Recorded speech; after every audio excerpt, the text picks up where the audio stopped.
Connecting लिंकच्या एकही टनेलला तडा नाही, तरीही 7,000 कोटी पाण्यात गेले म्हणाले. अफवा पसरवून महाराष्ट्राचा अपमान केला. फडणवीसांचा विरोधकांवर हल्लाबोल. राज ठाकरे मिमिक्रीत गेले असते तर स्टँड अप कॉमेडियनचं दुकान बंद झालं असतं. कनेक्टिंग लिंकवरून राज ठाकरेंनी केलेल्या मिमिक्रीवर फडणवीसांचा पलटवार. महाराष्ट्रात राहून महाराष्ट्राची बदनामी करणारे महाराष्ट्रद्रोहीच. प्रकल्पांची बदनामी ही महाराष्ट्राची बदनामीच. कनेक्टिंग लिंकवरील टीकेला एकनाथ शिंदेंकडून प्रत्युत्तर. उपमुख्यमंत्री शिंदेंनी ठाकरेंचे आमदार मिलिंद नार्वेकरांचे मानले आभार. कनेक्टिंग लिंकवरील वाहतूक पूर्ववत झाल्याचं नार्वेकरांचं ट्विट. शिंदेंकडून नार्वेकरांच्या भूमिकेचं कौतुक. सत्ता असताना दाम, सत्ता गेली की राम. ठाकरेंच्या रामरक्षा आंदोलनावर शिंदेंचा टोला. कर्माची मिळाली शिक्षा म्हणून रामरक्षा आठवल्याचाही निशाणा.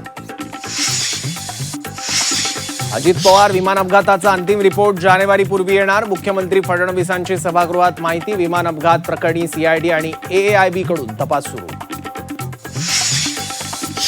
मारकुट्या रमेश म्हात्रेला सोमवारपर्यंत पोलीस कोठडी. डॉक्टर मारहाण प्रकरणी सर्व आरोपींना पोलीस कोठडी. मुंबईत राष्ट्रवादीला पुन्हा धक्का. नवाब मलिकांची पुतणी बुशरा नदीम मलिक यांचं नगरसेवक पद रद्द. आतापर्यंत राष्ट्रवादीच्या 2 नगरसेवकांचं पद रद्द. मुंबई महापालिकेच्या सभेत जोरदार गोंधळ. नवनाथ बन आणि युबीटी नगरसेवकांमध्ये बाचाबाची. राम मंदिर मुद्द्यावर सभागृहात जोरदार जुंपली. मुंबई पोलिसांना 40,000 घरं मिळणार. मुख्यमंत्री फडणवीसांची विधानसभेत मोठी घोषणा. 9,762 निवासस्थानांचं काम सुरू. मुख्यमंत्र्यांची माहिती.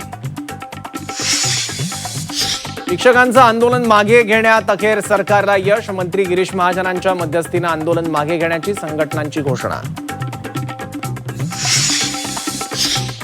पुण्याच्या मोशीमध्ये कचऱ्याचा डोंगर कोसळून एकाचा मृत्यू. 14 जणांना बाहेर काढण्यात यश, तर 8 जण अजूनही ढिगाराखाली.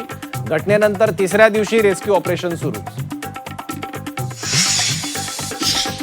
अंधेरी पश्चिममध्ये बेस्ट बसचा भीषण अपघात. जवळपास 14 गाड्या एकमेकांवर आदळल्या. 2 ते 3 जण जखमी झाल्याची माहिती.